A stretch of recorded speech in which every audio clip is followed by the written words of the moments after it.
Hey, We are back. We are back. We are back. me and Jerry have been spending the last half an hour talking deeply about things that we will never record. politics, about Police. culture, Farming, farming, police, all kinds of things. And you're not going to hear about any of it. marketing.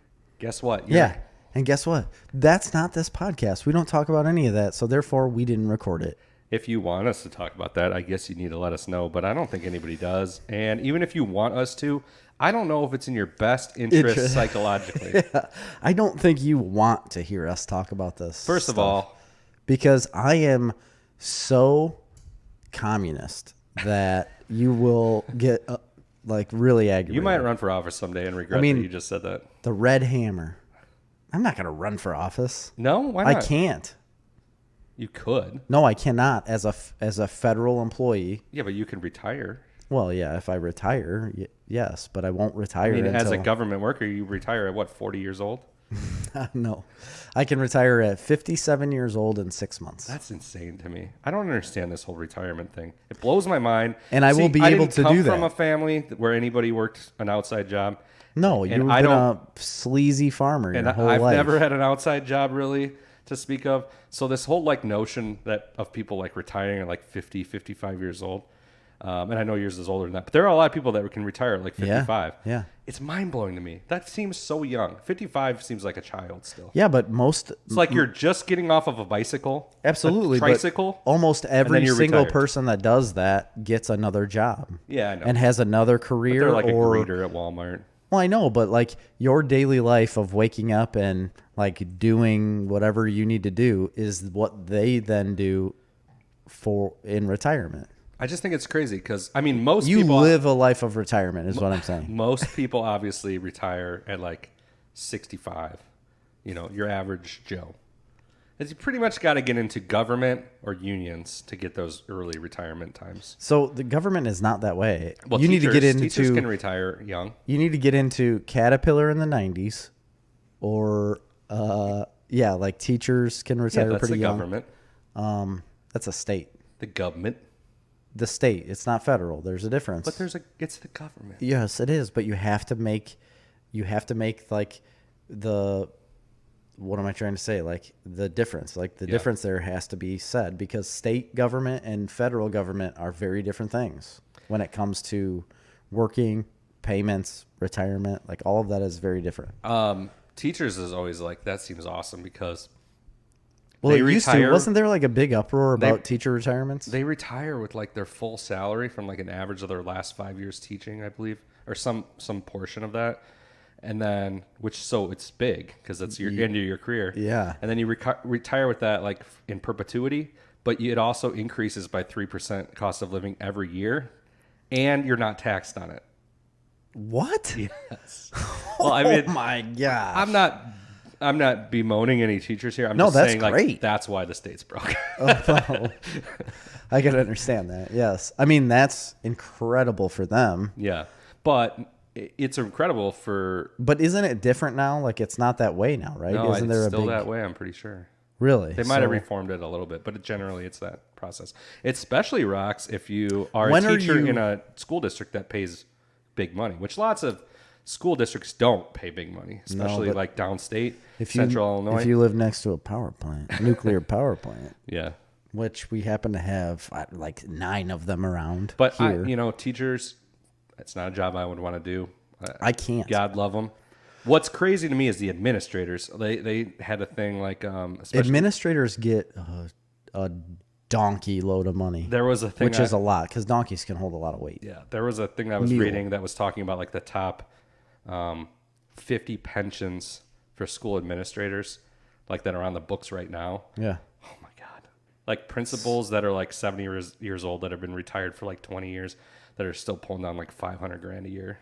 What the hell? Crazy. How is that possible? Because, man, they're like school boards. Yeah, it's corrupt. A lot of people that run for local government. It's not what you know; it's who you know. Might not be the best. A lot of people you don't know government at all, like politicians. At all. I know it's all corrupt. They're awful. It's all corrupt. Chris. So we've bled into like what we don't want to talk about. No, we're just talking about schools. We're just talking about schools, man. Yeah, it's a hot topic, so we should probably avoid it. You think so? Yeah. Mm-hmm. Okay, let's get back to retirements. Let's talk about real hot topics. The store, where you can buy all kinds of interesting clothing with slogans on them, with like punk bands. What store? Hot Topic. Oh, the store Hot Topic. I get it now. Good joke. When I was young, Hot Topic it's not a was bad like store. punk stuff, but now it's like nerd stuff. It's weird. It is? Yeah, it made a weird change. I thought it was like heavy metal stuff. It was when we were kids. It was like punk, metal, like hardcore bands. Yeah.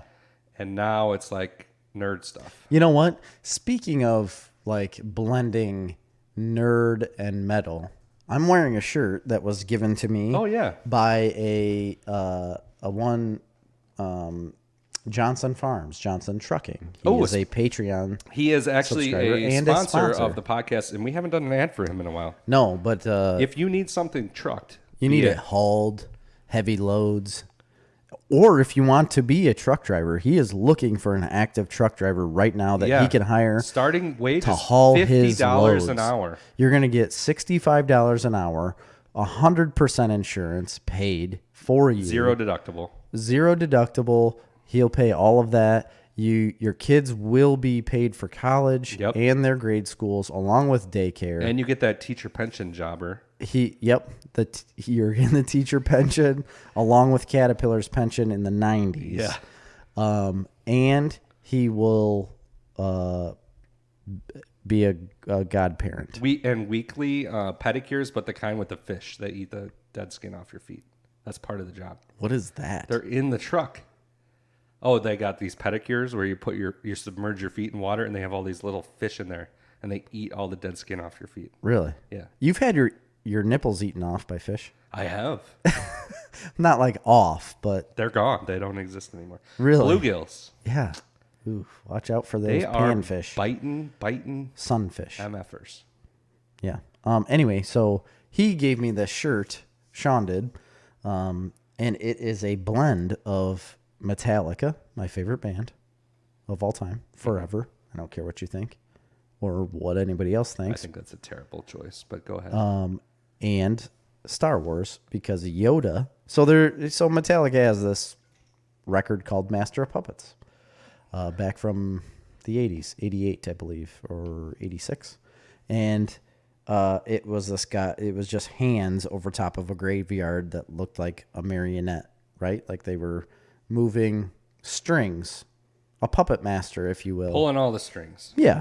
And Yoda is that puppet master above the graveyard, pulling the strings. And it is a perfect blend of what I love on a t-shirt. Yeah. And I appreciate it. I think it's phenomenal. It's a long way to go.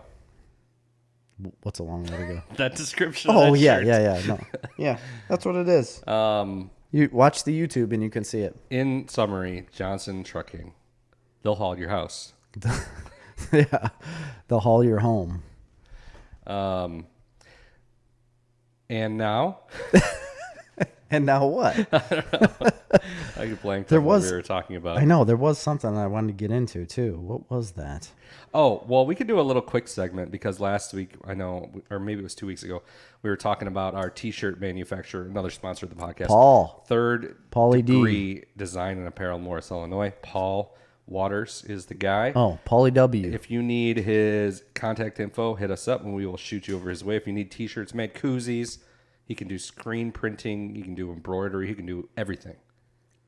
Literally, he'll embroider your everything. home. He'll embroider your face. He'll embroider you a tent that you can live in.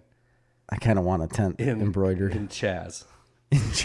Nope, not going there. Anyway, he was talking about how he has themed posters. Remember I was telling you in his theater? Oh, yeah. So we're going to do a little segment called Paul's Posters. Paul's Posters.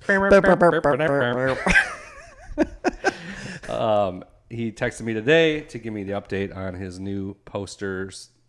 Remember I was telling you he was working on a comic book theme one? He changes the theme, right? Yeah, like every month, or is it? He sent me a picture of his original Swamp Thing poster, and I will show it to you after. He did. You know, you could like set that up to where you throw it up on a video. Yeah, I should have, but I didn't do that. All right, so that one he's doing with the Batman. He's got Batman and Batman Returns, and he was trying to come up with some other comic book movies. I know he's got some Superman ones. Anyway, that's not what he's doing next. Okay. The one that he's doing right now is Jaws theme. So he's got Jaws. He's got some Jaws movies, and then he had asked me. He said, "I need." He said, "I need some more posters to round out my Jaws theme." And the options he gave me were Back to the Future because it's 80s, even though the original Marty. even though the original Jaws was in the 70s, I think. Or Jurassic Park. I love Back to the Future so much, and Amy's never seen it, and it just infuriates me that she won't watch it. But you got to have a theme. But I really like Jurassic Park. I told them to go with Jurassic Park because the theme then is blockbuster monster movies. Yeah. Like, not monsters, but you know. But yeah, I get it. I agree. I mean, Jurassic Park's the way to go. Yeah. It really is. Next month his theme is Westerns. That's what he's doing. Western Jurassic Park. I mean, No. Back to the Future, there was a Western. Ooh, that's true. That could be part of his Western theme. Yeah. He didn't ask me. I don't know who he's got for Westerns. I just told him. John Wayne. Clint Eastwood. I just told Other him people. that Sorry. one of my favorite Westerns is True Grit. Love it. Have you ever seen Rooster Cogburn? Yes. It's so good. But That's also that's also part of True Grit. Like that came first. oh, okay. Actually, I prefer the Coen Brothers True Grit to the original. Mm-hmm. Sorry, but just do. That's a thing. That's fine. I love it. No, I love it as well. I agree with you. That's like a very good movie that has came out recently. I just really love John Wayne. My dad always watched John Wayne growing up, like it's his favorite of all time. Searchers. And I was forced to watch it, and I fell in love with all of those movies. Wasn't the he Cowboys, in, the Sands Shootist, of Iwo Jima? The Sands of Iwo Jima. I like that movie. The Longest Day. Let's see. Jeez. Chisholm. Shane. I don't know about Shane. I don't know. Shane. Oh, Shane. Yeah. That's like one of his favorite Yeah, movies. Shane. And then, but the Cowboys, man. The Cowboys got me. I think he was Rooster Cogburn in that one.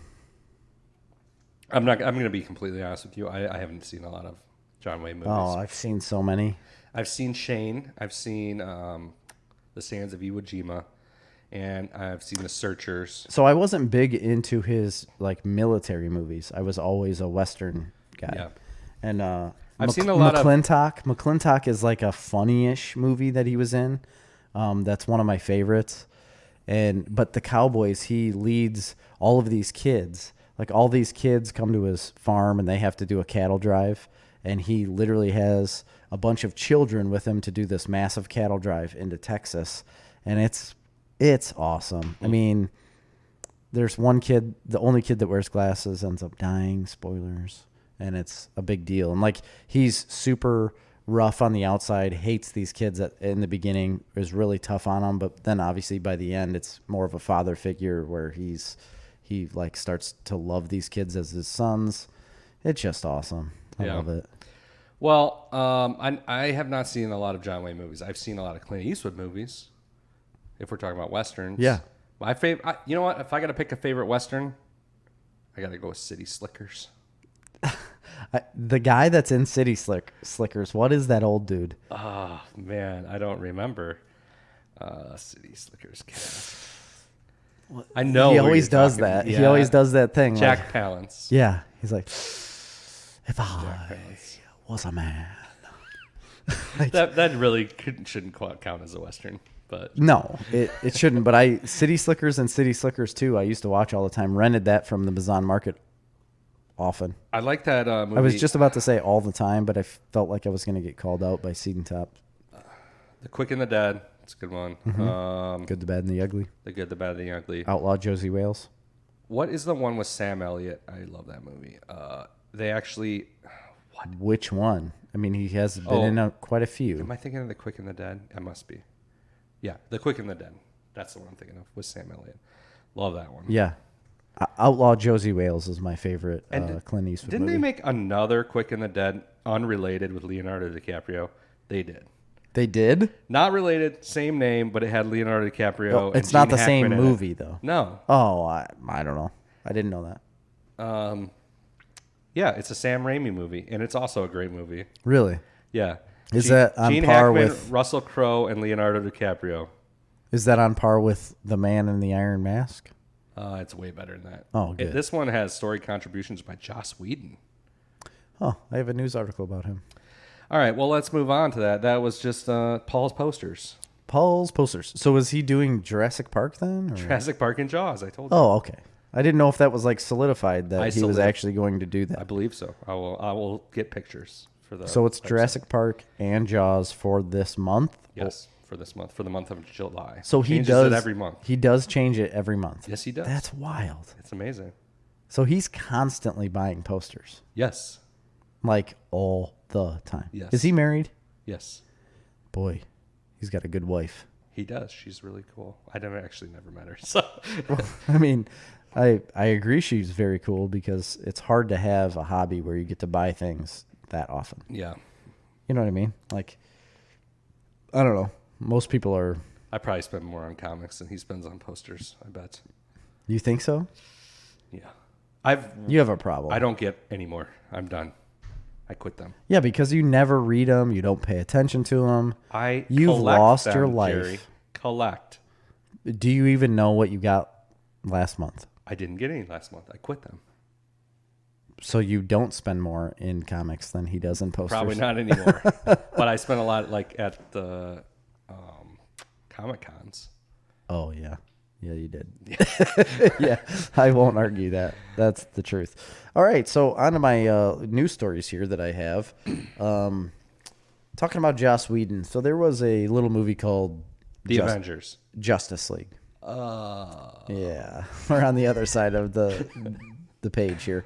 So Ray Fisher was an actor in the Justice League. Cyborg. Cyborg, you're right. I know him well. Apparently. Not that I described who he was or who he played before the show started, but yeah, Ray Fisher played Cyborg. He apparently came out. So originally he was on board with the Snyder Cut deal, and he was all about it because he liked Zack Snyder and he liked that cut of the movie because he has a way bigger part.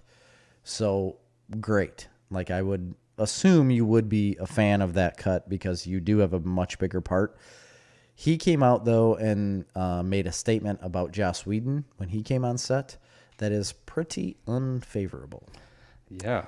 And he says that on-set treatment of the cast and crew of Justice League was gross, abusive, and unprofessional, and completely unacceptable. He was enabled in many ways by Jeff Johns and John Berg, who I'd have to look up. I think that's DC's president.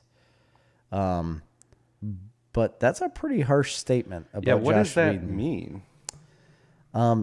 He said that the treatment of the cast and crew was terrible. Like, Joss Whedon came in and started fucking laying the law down, like man. Deviant?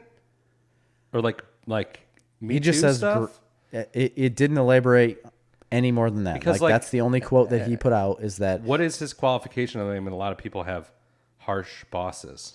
Correct. But when you say gross and abusive, that seems... Abusive and gross and unprofessional. Yeah. All right. Completely unacceptable. So former Warner Brothers co-president John Berg tells Variety that it is categorically untrue that we enabled any unprofessional behavior. I remember Fisher being upset that we wanted him to say "booyah," which is a well-known saying of Cyborg in the animated series. Oh, okay. So this guy, I don't know the facts here. No, but we're just reading it. And I'm not siding with one person or the other. It's also possible that Ray Fisher is a douche.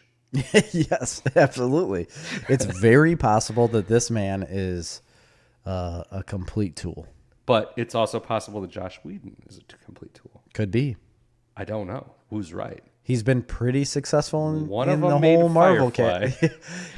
Yes. And the Avengers and Buffy the Vampire Slayer. Well, that doesn't mean mean the other anything. one is a guy I've never heard of. Harvey Weinstein made a lot of really good movies too. That's a good point, though. Yeah. You're making a good point there. And he is but nobody's accusing him human. of weird, like, sexual behavior. No, but when you say the words gross and abusive, it sounds bad, like real bad, to where you're gonna side with the whole, like, maybe a Me Too situation, maybe like sexual harassment or just harassment in general.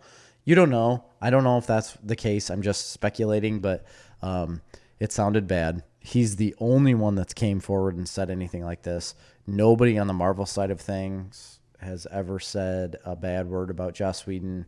Nobody from Firefly has said anything bad about Joss Whedon. Nobody from Buffy has said anything bad about Joss Whedon. So I don't know. It could be true that he was just in a bad place when they put him on that movie. You know, maybe a bad day. Maybe his wife yelled at him a lot, and he came in and he's like, you know what? I'm going to take it out on these motherfuckers. Yeah, I don't know, man. I'd like to hear more about that or not, because it doesn't matter. I don't really care, I guess. Yeah, it doesn't matter. I don't know. It seems odd. It seems like an odd thing to say. It's not like he came out and said he did anything like specific. Right. Just like, this man touched my butt. Yeah. I don't know. It's weird. Weird. I don't know. That could be gross and abusive. Yeah. Well, it doesn't matter because we're getting a new Justice League Snyder Cut in 2021 on HBO Max. HBO Max. That's a thing. Which, hey, did you notice that I've got this sweet goatee? I did just now. Yeah. It's so sweet. So I've had this like really gross beard for a while that it's not really a beard because my face doesn't fill in with facial hair whatsoever because I'm a small child. And but I've noticed recently now that my hair's falling out, my facial hair is growing quicker and a little bit thicker. So yesterday, I told Keith is a co-coach of our baseball team. And ultimate loser of Snarf Madness. Ultimate loser, worst ever participant in Snarf Madness history. Actually, he's been significantly worse than any other participant we've ever had. Yeah. Anyway, he's got this really gross mustache. Just terrible. Looks disgusting. I don't think it's that bad. Oh, it makes me physically ill every time I see him. I kind of like it. I think it looks good. Well, I see it on him, and I told him that I was like, you know what? You got some gross facial hair. I'll grow some gross facial hair. So I kept growing like my facial hair out, and then finally I trimmed my face, and I just left this goatee. And Amy told me to burn it off. She's like, burn that off. I think it looks fine, but a goatee in 2020 is not a good look. Oh, it's not coming back. It's getting like Karen treatment. You know how like the Karen thing for like certain white women. Yeah, the goatee's getting that treatment. So what should it be changed to then? I mean, the only thing. Grow a beard. I can't grow a beard. It's a so mustache patchy. Is better than the goatee. You think so? Yeah. Oh, I don't look good in a mustache. Mustaches are coming back. What's it look like? Good. They're coming back in style. I don't know. You don't want to do just the chin. That doesn't. Oh, work. no. No. I did that once. I did do that once where it was just the chin. Just do the full beard or mustache alone. But I don't think this looks terrible for what I was expecting it to look like. I don't think it looks bad at all. You didn't even notice. Your dad has a goatee. Yep. Right? He has for a long time, since I was like a freshman in high school. Yeah, there you go. Like 20 years. So for like 20 years, he's had a goatee forever. But are you going to walk up to a guy that's had a goatee for 20 years and say, that's out of style? No. Especially when he's 63 years old. Like, I'm not saying it's out of style. I'm saying it's getting stigmatized. Stigmatized as what? I don't know. I just see like memes of. So you're basing this off of nothing. Yeah, it's like funny memes on Facebook. They're like, it has the sunglasses like on the hat. Yeah, I don't do the that. Hat and the goatee, and it says like, "I'm not wearing a mask." Starter pack. Okay, I get it. I get that. I did wear a mask today. I wear masks all the time. Yeah, every store I went in, I wear a mask. I see so many people not wearing them. That's fine. I like wearing a mask. It doesn't bother me. Gives me anonymity. Honestly, when I'm out on the streets, people want autographs and they need they need attention from me because of the show. And we get attacked so much where they're like, Jerry, it's the paparazzi. And it's much better with a mask on because I don't feel like I have to interact with anyone whatsoever. Is it odd to you that in this day and age we're still using the word a paparazzi? A paparazzi. Like there's no other name. No, I don't feel like that's weird. That's the name of them. It's like, would you change the name of a fork? Why are we using an Italian word? Is it an Italian word? I would assume. It sounds Italian. Hey, get on your old thinking machine there and look it up. It's just weird. Paparazzi. Yeah. Why what else would you call another them? word? Like voyeur picture taker? Yeah. That's what I would call him. I think voyeuristic picture taker. I think that's what they are, though, right? I guess. Public picture taker? Tabloid journalist. Oh, well, that sounds better. That's what most of them are, but they're freelance. All them paparazzi CCs are freelance people. Oh, so it was actually... They never work for anyone. They're always like, hey, I got these weird pictures. It's actually named off of a person. A news photographer named Paparazzo, which was a character in the 1960 film La Dolce Vita, directed by Fellini. I know that movie. Is what spawned the word paparazzi. Really? So it's based off a character's name from a 1960 film. Huh. That's interesting. Fellini took the name from an Italian dialect word that describes a particularly annoying noise, that of a buzzing mosquito. Paparazzi. So paparazzo suggests to me a buzzing insect hovering, darting, stinging.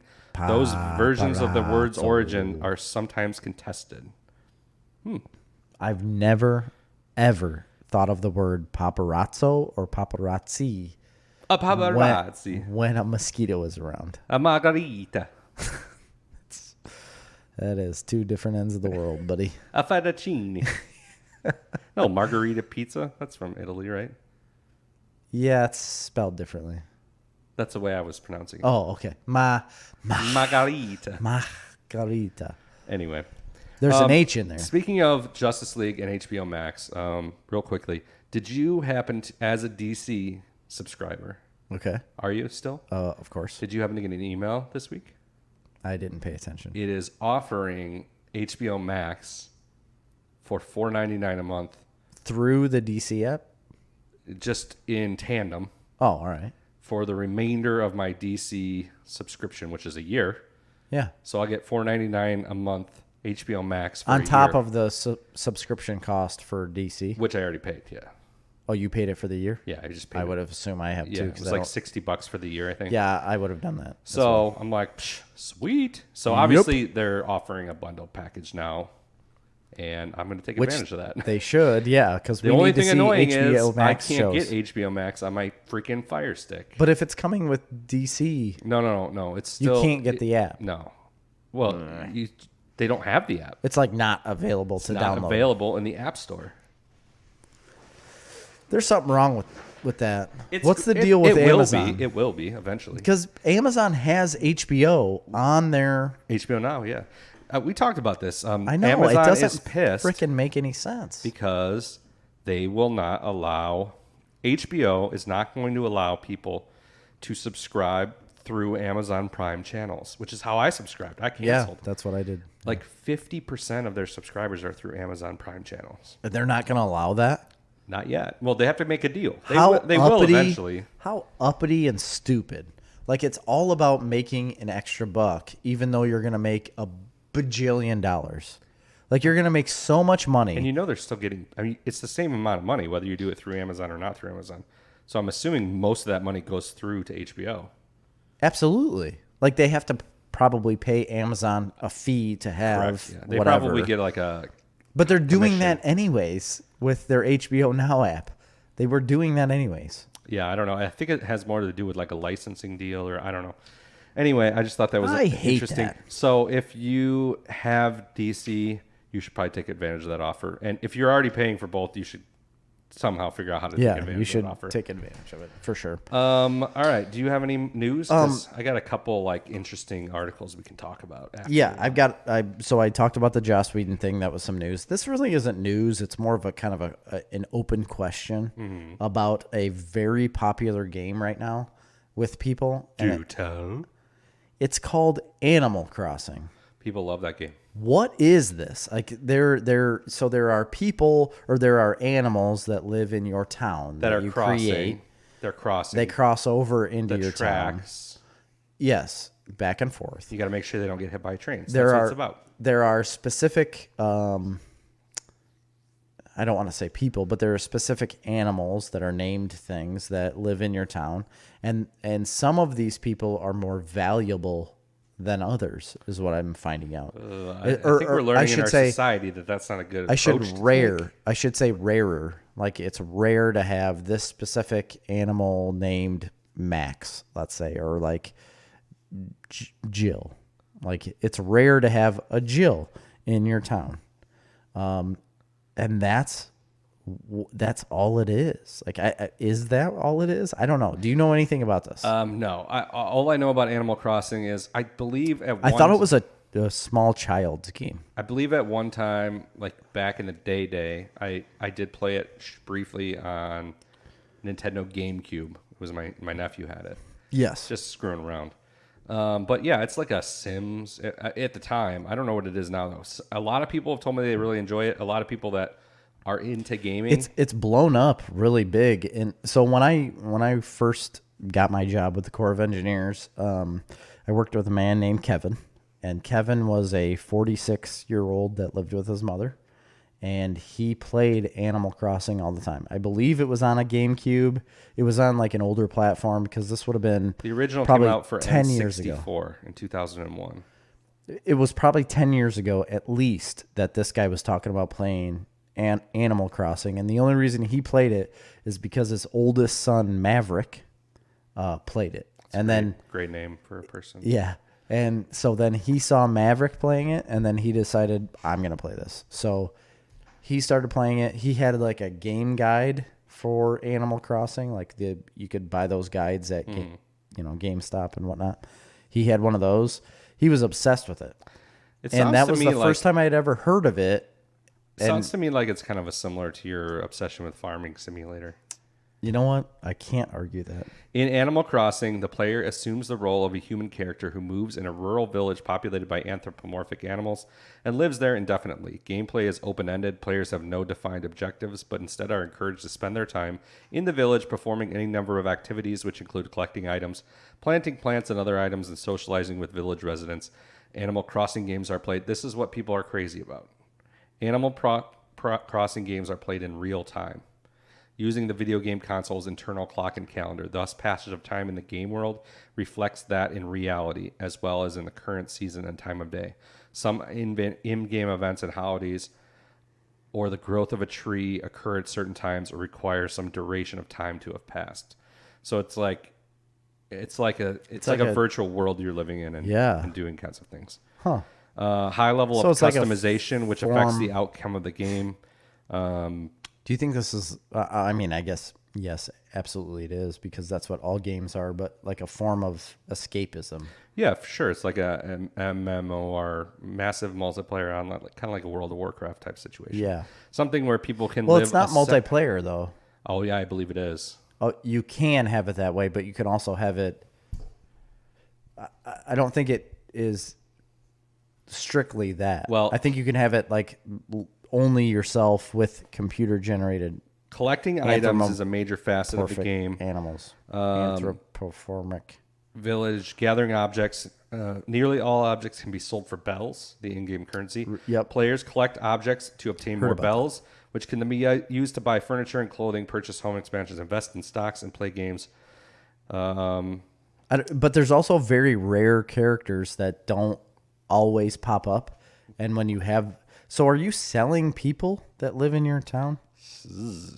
I think you are. I think that's a thing. Like, if you have a certain character that lives in your town, you can sell that character and make money off of it. Okay. I think that's what I was how it was explained to me. Well, I don't know, but people are really into it. You know, people. It's kind of like sounds like The Sims. Remember The Sims? Yeah. With the little Yep thing over their head. That makes sense. Once you say that, it makes sense. People like to build virtual worlds and live in them. I know, it's weird, isn't it? But that's, I mean, it is and it isn't. Like, it just when you say it, when you say the thing, like, people like to build virtual worlds and live in them. Yeah. Like, that sounds strange to me. But then once you're in that and you do it, it's really not that strange. And it's all relative, right? Is it? Yeah. What is real? All right. What is the reality, Yeah. Jerry? Maybe Who Animal Crossing is are the we? real world. Maybe we're the simulation. Deep. Maybe it's all... Deep talk with Chris. Yeah, anyway, that was the only thing I wanted to talk I had this about with argument. that. We I had don't this know what argument it is. before about World of Warcraft. People get in that, they live in that, and Yeah. everybody says like that's awful. But if that's where they're socializing, and that's where they're living their life in a social aspect, and they feel full, and they feel full like of they life, feel like they're living their fullest life. then Is what? that bad? Then it is real though. If they're doing that in that world, they're using this currency, they're Okay, engaging okay. with friends, they're going on quests. Socially. That's real. Okay, yeah, but socially that can be considered real. But as a society, you're not doing anything there, right? So you're not like advancing anything in your society. You're not Well, you are in the society in the game. in the game, but I'm talking about real life. But that is real. At that point, if it's you're not living your real. life in that game, that makes it real. No, right? because you still have a real life outside of that game. Do you? Absolutely, you have to, I think otherwise you're dead. Those people may think that the outside of that game No. is just to support their life inside the game. Correct. So you have to do something to support that, right? So you have to be something. You have to do something. But that argument makes no sense because what it you're doesn't you're make any sense to say that the game itself is okay. No, the game itself can be their life, but they have to support that life somehow. So how's that different than saying your life with your family is your life, but you have to go to work to support that life? So Right. is being at work your life, or is raising your family your life? And No, work your is just life- something you do to do that. Your life is encompassed by all of that. Well, there you go. Then you just made the argument. I know, but you can't do nothing on the other side of that life. You're saying that nothing is being in this game world, but if your whole life, saying, if all your time is spent in the game world, all of your socializing is done in the game world, and you're building something in the game world, isn't that part of your life? But your life is segmented, right? Like everybody has a social life, they have a work life, they have a family life. According to your narrow definitions, yeah. I mean, that's usually how it works. Most people have that. Like you have a social life, right? That you spend with certain people. Yeah. Correct? Mm-hmm. You have a work life that you spend with certain people, right? Right. Like we don't work together Right. most of the time. This isn't work. This is play. This is more social. What's the point of social this? life. What's the I'm point? saying like all of this is segmented out. So that is their social life in that game. Like that game is their social life. If that's how they socialize with people, they don't do it in their normal What if day they and age. work in the game? Okay, well their character works, but they're not physically working or making anything out of their life or money or supporting themselves. But you can make money in the game by questing and then selling items in the real world for real money. For real money, you could do that? Absolutely. There are people that work in those games and support themselves doing that. I didn't know that. Selling things, buying, like building things. They get real money. Yes, like absolutely. real like US dollars. Yes. Or euros Yes. or marks. Francs, Yeah. if you will. Yeah. Yes. They do? Yeah, people make money I in those didn't know games. that. I didn't know that. Okay, well if that's the case, then yes, I So think that could be a real life. It's then, real life. Yeah. For those people. I didn't know that. I didn't know that was a thing. So yeah, I agree with you that then it would be. Okay. If you didn't make any money off of that and you didn't, Is your perception change? Does your perception change if the game that you're inhabiting, if you want to call it that, goes from being on a 2D screen to 3D virtual reality goggles? So you're actually more encompassed. You have to change a little bit of your opinion of it based on those things. no, I don't. I don't think it should change my opinion on whether it's like real. Here's my point. If we get to a point, which we will, with virtual reality, Yeah. where, say, instead of going physically to Comic-Con, we can put on glasses and go attend Comic-Con virtually. Are you not really experiencing that? No, you are. You are really experiencing it, but you're not really experiencing it in the full capacity of like are you going to be able to interact with everyone there? Yeah. Yes. Say you can interact with everybody there. Okay, then yeah, you are. Yeah. If Really, you can have the interaction, you're a bodyist. You believe you have to be in your physical body. No, I was asking if you could have a physical interaction with Jerry, people. what is human consciousness? I don't know. It doesn't have to inhabit just a body. I was asking the simple question of whether or not you could have a simple conversation with an exhibitor, let's say. Mm-hmm. Like, if you can have the conversation with an exhibitor like we do, or, how we, like, throw stickers at people. Are you going to be able to do that? Yeah. You can. How? There'll be a little robot rolling around that's like your proxy. Your proxy. So you have to set up you'll your rent stickers. Them. You'll rent them. But you have to set it up beforehand. They'll print automatically from the robot. This is ridiculous. No. I don't think it'd be real enough if you can't have that interaction with people. If it's a simulation to where they've got it advanced enough to where you can have like a one-on-one with a person or have that direct contact of saying like, man, I really like your stuff. Oh man, awesome. Do you write too? Yeah, we write too. If you can have that dialogue there, I think yes, it would be real. I think it would be the same experience. Let me go this here. Say they stop having physical Comic-Cons altogether. It's only virtual. So everybody's an avatar inside. Ugh. Gosh, you're throwing out some hard ones. Then it's real though. It's real. I agree. It is real. But can you? Let's follow the logic though. I mean, because really, honestly, if you're a religious person, right? So then, are you buying? You can still buy stuff. It just be shipped to you. Okay. If you're a religious person, you believe in the soul, right? Yeah. And the soul does not need to be attached to the body. Yeah. To live and experience reality. Correct. Correct. All right. So, vis-a-vis that logic, you don't need to be attached to your physical body to be encompassing reality. That's true. So I would agree with you. If you live in Animal Crossing, you are in reality. I'm thinking of our lives as a, like a person that provides, gives something back to society, right? But what if you give... Say you're the best person in World of everybody Warcraft lived for making leather armor, and everybody wants your leather armor. In that game, yes. But you're giving back something to society then. It's just your society definition of society is different. But they're actual life, Chris. But those are actual people behind those avatars. They are, but... And they value the service you're providing them. So then when you close that computer or you stop playing that and you just lay in bed, what are you? What are you when you lay in bed? I am Jerry Snyder, a very successful podcaster. Well, I am Balthazar. I am also demon. a lock master. I literally am a master. You can't. I am that, but that's my title. It won't be any for long. It is. They just changed the name of the Masters, the PGA Masters. They did? Yeah. I didn't know that.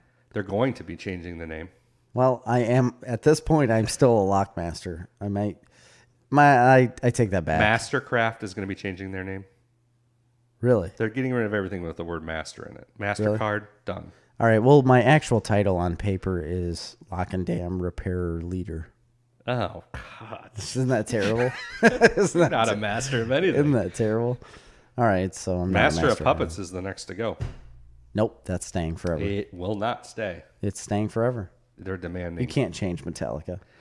The Mandalorian, Chris. By the way, real quickly, to just put a little bow on that, it's all irrelevant because we are already living in a simulation. It's all a simulation. It has to be. Why? Statistics. It's math. What? How does that make it a simulation? Well, I'm going to tell you, Jerry. Okay, please do. Right. I'm waiting. And pins and in all needles. Of the infinite future ahead of us, is there? Listen, okay, I'm going to put it this way. I'm listening. Is there a possibility? No. However slight, that we could be existing in simulation? I don't know. Is there? I'm asking you. I mean, the probability, even if it's 99.99999%. A simulation of what? Of like I don't even life. know. Like you have to. Okay, so the idea From who? It could be us in the future. Is it? Okay, let's back up and talk about simulation. All right, first Yeah. off, why would you run simulations? Well, we run simulations all the time. It's True. It's foreseeable that a future race of human beings could potentially run simulations to make decisions. If they had the power to do those simulations quickly, if they had to make a decision about X and they wanted to see the results, they could set up a simulation of human beings to go through this entire process and blah, blah, blah, blah, blah. Vis-a-vis, they get the result. So if there's any percentage chance that we could possibly be living in a simulation, however slight, which you have to admit there has to be some chance. There has to be a chance. It can't be zero. Then it means we are. No, it doesn't. Because if there's a chance that we are, that means at some point in the future, given that we live in an infinite universe, whether it's humans or something else, we live in an infinite universe, correct? So if there's any chance that it's possible to even live in a simulation, then the chances are that we're already living in it. Because at some point in the future, if there's a chance that people could be living in a simulation, that means at some point in the future, in some infinite part or some infinite part of this universe, living in then a simulation. Simulations have already been started. And whether we believe that we're at the beginning of the simulation, or maybe you think that, hey, I don't know. I don't understand that we're logic. at the one point in time before simulations start. Say 100 years from now, we're going to gain the capability to create simulations that are so real that you wouldn't know that you were living in it. Yeah. Let's say 1,000 years from now. Say 10,000 years from now. It doesn't matter. The chances that we're not already in that simulation become very slight then. I don't know. How? How does that become very slight? I mean, it would be... Because of infinite possibilities. So, right? It'd be 99% that it couldn't be no, a you simulation. don't understand. I don't understand. If we live in an infinite universe, essentially. It's infinite. All right. Then what are the odds? And simulations can exist. The odds are like... No, listen. Let me follow. Let me finish. Say. All right, let me finish. If we live in an infinite universe, a universe so vast that everything can and will be done. There will be a identical version of us sitting here talking the same conversation, but we're both ducks. Okay, that's how infinite the universe is. I get it. Yeah. So the probability of that, there is a slight probability of that happening. All right. So, is there? Like, we don't even know if there's other life. You got to grasp what infinite means. I know, but that's all speculation. But let's put that aside. If there is a chance that there will ever be at any time in the infinite history, in any time, a situation where some organism could create a simulation, all right, then the chance that we're at the one point in time before simulations have been is not 100%. It's almost zero, though. That's what I'm saying. It's almost 0%. If that possibility exists, all right, anytime in the future, it's almost zero that we would be at that point in time. No, you got it backwards. If that possibility exists down the road, then they would create simulations for all types of things, for everything. There would be simulations happening. So what you're positing is that right here, right now, this is the only time that those simulations haven't been invented yet, or that those simulations haven't been run yet. What are the odds that we're just happen to be in the one time, once, where there wasn't simulations? So now you can see how you can flip those statistics. Because if you're saying there's a 0.0001% chance that simulations will exist at some point, let's give that. All right, then what are the chances, given the fact that simulations exist, that we're in the one time?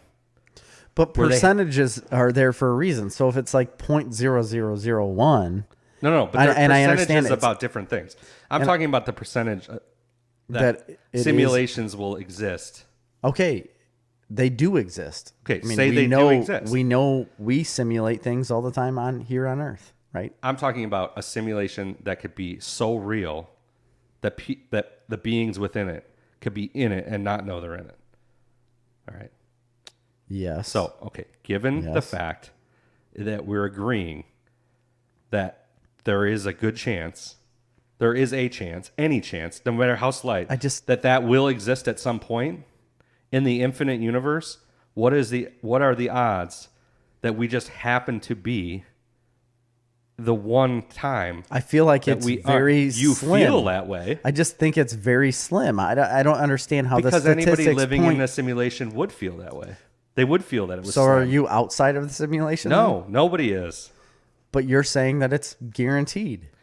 I'm saying that if that is a possibility or that's going to happen, there's only one track to the point where simulations start existing. What, quote unquote, what you call reality. There's only one path of that, right? Mm-hmm. All right. And then it branches. At some point, we gain the capability of creating simulations. And then we start creating billions of simulations. So now the chance that we're in that one real track becomes 1 out of a billion. Okay, I see what you mean. You know what I mean? Okay, yeah, now I see what you mean. So the chances of being in the real life are less than being in the simulation. Oh, okay. By probability. Because you got to understand, the whole thing with a simulation is, even creating a simulation is like creating billions of simulations. Because in a simulation, it creates everything that happens creates another simulation. Yes. Because every decision that you make, whether I leave that door or that door, in the simulation creates a second simulation. Right, which is our life. Correct. Yeah. That's why I'm saying there's only one path to the simulation. Yeah, because once those simulations happen, like tonight, I could choose to walk out that door instead of that door, but I could have the process in my head to choose those two, but it's different whatever door I walk out of. Correct. And that's the only path I'm on. So therefore, that one doesn't exist. Well, it does exist in an alternate dimension, but that's a separate... Okay. It does if I had walked through it. In an alternate reality, I should say. Yes. Fourth Reich. Yes.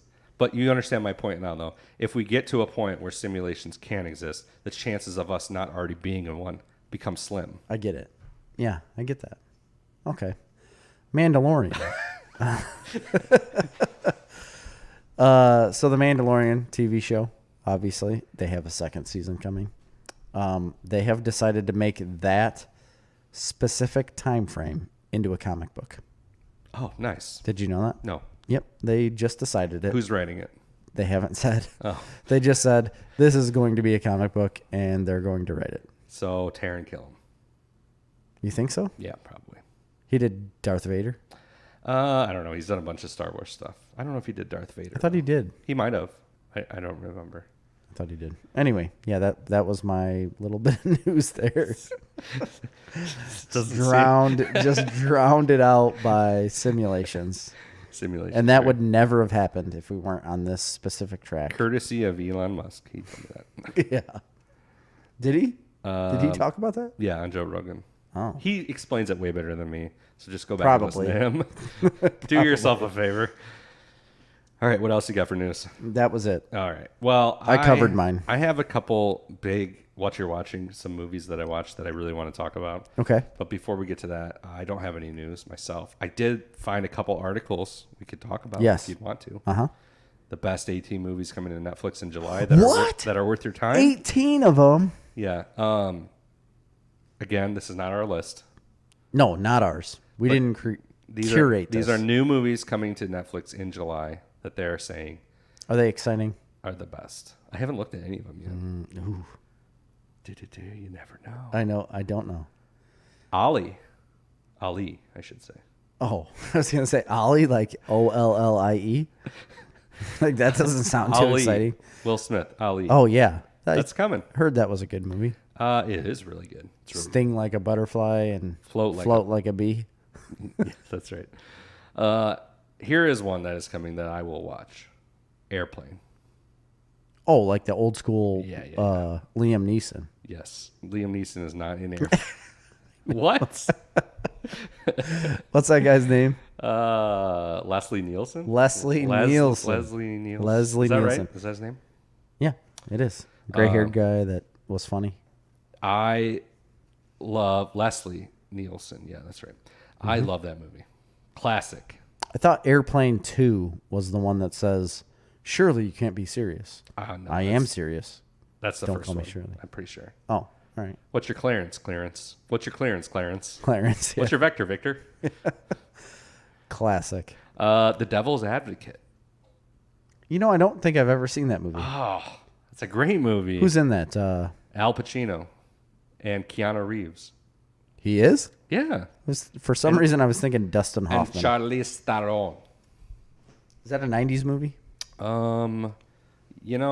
Yeah, it's 90s got to be, flick? right? Late 90s, maybe early 2000s. Donnie Brasco, another Al Pacino movie. I know I saw that movie, and I don't remember it. Johnny Depp. It's a good one. That's a really good one. The Karate Kid. Like the original? The original. Yeah. Good. Ralph Macchio. Although I really was a fan of the Jaden Smith one. I am too. It's a good one. Grady likes Karate Kid. Paranormal Activity. Sweep the leg. Never seen it. No. I did see it. It's not that good. Schindler's List. I heard that was good. Never saw Steven it. Spielberg. Liam Neeson. That Spielberg guy. Turns out he knows how to produce a movie. I've never seen that movie either. Direct. He's a director. Seems depressing. Schindler's List? Yeah. Yeah. Sleepless in Seattle. Ooh, Meg Ryan. Tom Hanks. I've seen it. Here's a good one for you. Spaceballs. One of my favorites. One of my favorite Mel Brooks movies, for sure. That is incredible. Sean Johnson, Patreon subscriber, and Johnson Farms. What is your favorite Mel Brooks movie? That's a hard one. I think I would say Spaceballs. It would be Spaceballs. I like History of the World and History of the World Part 2. That's a very good one. I mean, Blazing Saddles, so that one's up there. Yeah. I might have to give it to Blazing Saddles, but Spaceballs. I think Spaceballs takes it, and Blazing Saddles is number 2. I mean, Blazing Saddles is definitely better than Spaceballs. You think so? Oh, yeah. Blazing Saddles is awesome. I mean, it's... I don't know. That's... I'm a huge fan of Young Frankenstein. That's a very good movie. It's fine. But yeah, I really like Spaceballs, though. You want to hear the films he directed? All of them? Mel Brooks? Yeah. The Producers?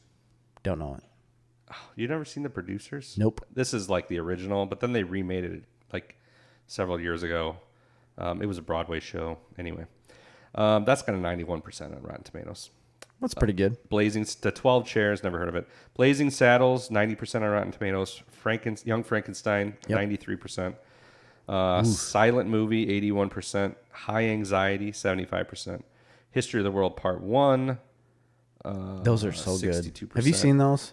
Yes, of course. Spaceballs, 57% on Rotten Tomatoes. One of my favorite parts is when Moses is standing there. He's like, I present to you these 15. And then he drops one tablet and it breaks. He's like, these 10 commandments. I think it's so funny. Robin Hood Men in Tights. Ooh, that's a good one. 48% on Rotten Tomatoes. That's it? 48%? Yeah. Dracula, Dead and Loving It. 11% on Rotten Tomatoes. Ugh. His highest grossing movie was Blazing Saddles, by far. Young Really? Frankenstein was number 2. Why did people forget about Spaceballs? I don't know. Coming to the Desert, sir. It's a good one, but Dark Helmet. that was okay, wait, that's his roles. Yeah. Anyway, that's it, I guess. He's in every one of his movies, isn't he? He's in a lot of them. I know that. It's hard to beat Blazing Saddles. That dude is like 95 years old and still kicking it. I didn't get a harumph out of you.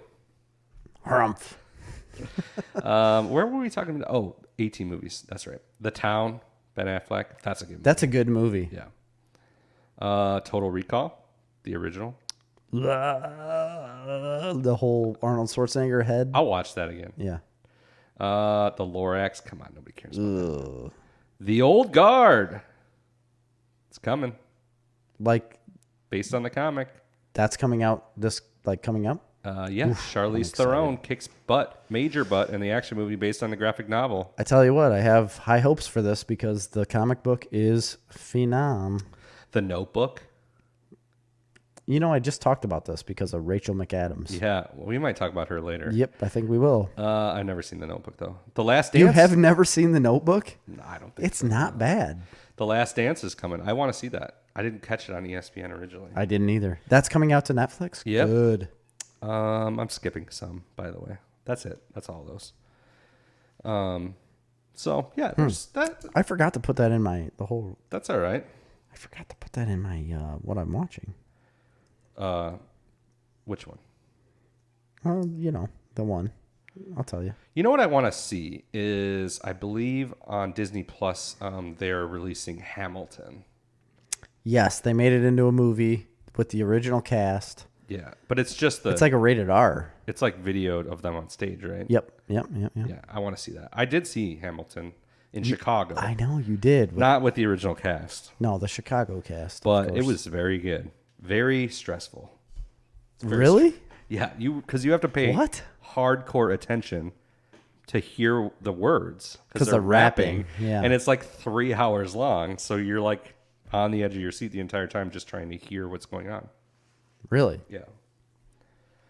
Huh. I can never understand rap. I can't.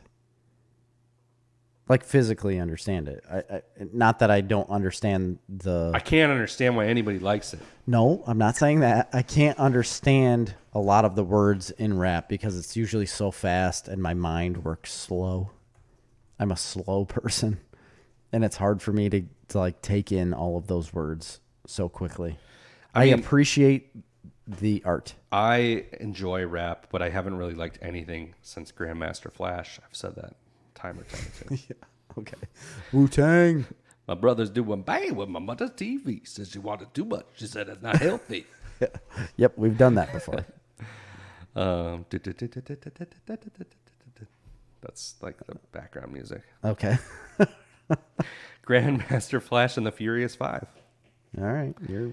That's all I got. I was going to read another one of the top 20 movies or top 10 movies of 2020 so far, and I've never heard of any of them, literally any of them. Top 20 movies of 2020 so far. There haven't been any movies coming out because COVID has ruined our lives. Yeah, especially for a podcast like this. I was in Chicago the other day. I had to be up there for the whole day. I had to go to the hospital. I was at the hospital all day, and I was pretty excited because around the corner is like a huge AMC River East. It's like a big movie theater, and it's open. Yeah, and I'm like, but you're in Chicago. Isn't that like a different phase than the rest of the world? Because I was there. I'm like, I'm going to be here for 10 hours. I'm just going to go sit at the movie theater all day. Yeah. Closed. Not open. Yeah. See, they're in a different phase than the rest of the world. Yeah.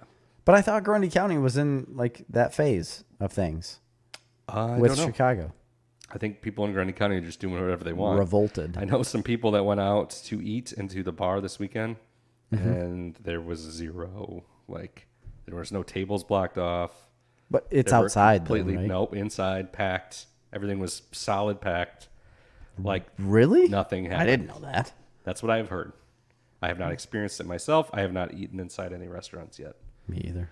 I did when I went to Missouri. Misery likes company. Yeah, there was company there. Yeah. A lot of it. So that's all I got, Jerry. What do you got? Are we moving on? Yeah, we're moving on. Now we got to go into what we're watching because that's all we have. Okay. There is 3 things that I've watched. Me too. Okay. The first thing I'm going to talk about is I started season 2 of Doom Patrol. I didn't even realize it was out. Yeah, we talked about it. It started in June. About 3 episodes have dropped so far. I honestly don't remember anything. We've talked about that being out already? We talked about it. As soon as we record these episodes, right, I literally forget everything we've talked about. It's a weird thing. I don't know why this happens to me. Like in normal day life, I have conversations with people and I will remember that at a different point in my simulation. Yeah. I remember the conversations I've had on previous days. After we record these episodes, because we cover so much ground, I don't have any recollection of what we've talked about, and I feel like we're in a different time zone, like a different world when we're doing this right here. Podcast world. Because as soon as we leave, it's basically erased from my memory, and I don't know why. And it's something that I don't want. I don't want that to happen. Like, this is the one thing that I absolutely look forward to every single week, right? Is doing this kind of thing. And then we have people like E. Fry that comment on things on Facebook Messenger and say like, the sandwiches. What are you talking about? I don't remember talking about sandwiches. Eggs, like what was there egg on it? I don't know. I don't know what you're talking about. There's egg on your face now. Apparently there is. Do you remember that? Do you remember what we talk about? You do a lot better than I do. Most of the time, yeah. I mean, not. I guess not. No. I listen back to the podcast a lot, especially if I have to cut them up. I haven't as much. I mean, I listen back to what I have to post the episode and put out a description of what we talk about, but it's like very sporadic. And then I used to listen back to the episodes fully all the time. I've gotten away from that. I don't know why. I've honestly gotten away from listening to a lot of podcasts because my drive to work is so much shorter. Oh boy, I've been listening to a lot of podcasts. And I don't know. It's so weird. It's so weird to have people comment back on what we're doing. Oh, by the way, speaking of listeners commenting, Nolan sent us a book. Did you get it? I got it today. I haven't looked at it. Okay. I saw it on the counter. I need you to photocopy all of it. I looked at the title. I can't remember what it is. I'll bring it next week and we can talk about it. It's very thick. Is it? Yes. It's a dense read. It's a very big book. But I appreciate that, and we will check that one out as soon as we can get a chance to. No, I don't remember. Yeah, lots of times people will say stuff that we talked about, and I'm like, I have no idea what you're talking about. I know. Just zero. Almost every time. I mean, it is almost every time. So we did talk about Doom. We didn't talk about it recently, but you had mentioned that Doom Patrol was going to be back in the air like June 20th or something. Yeah, and I guess I didn't realize that time has elapsed that far. So I did start watching it. I watched the first episode is all I've gotten to right now. And yeah, I mean... it's like on par with first season? Started a little slow, I thought, but interesting. So I'm looking forward to it. That doesn't sound very good to me. No, I mean... like the way you're coming across Listen, here's the deal. I watched it on my iPad, and I was kind of distracted at the time. Okay. So I didn't really give it a fair shake. There's something right at the beginning of the first episode that's very interesting that happens. They introduce a new character, and then it's set up interesting. I don't think I finished the first episode. I got distracted and got knocked out of it. So I will be checking that out a little more as we go along here. I think that's all you've watched is the very first. Yeah. Oh, all right. So, but 3 episodes are out right now. 3, I believe. Yeah. Are they? Probably 4. Are they weekly? Weekly. Yeah. Okay. So I'm excited for that, and absolutely. I believe it's also available on HBO Max now. You don't have to have a DC subscription. Wouldn't know. Can't get it. So that's the first thing I watched. You? So I started watching. We talked about it a little bit before the show, and I talked about it at your house. I started watching it's nothing big, but it's called Into the Unknown, Making of Frozen 2. Yeah. I love watching behind the scenes stuff. Yeah. Anything behind the scenes, I'm in for. Yeah, because I finished the Galleries one, the Star Wars one. Yes. That's an awesome one. It's so good. If you haven't watched is it called Star Wars Galleries? Yes. It's so good. It is so good. Anything behind the scenes, I'm in for. We obviously have been pretty big fans of Frozen 2.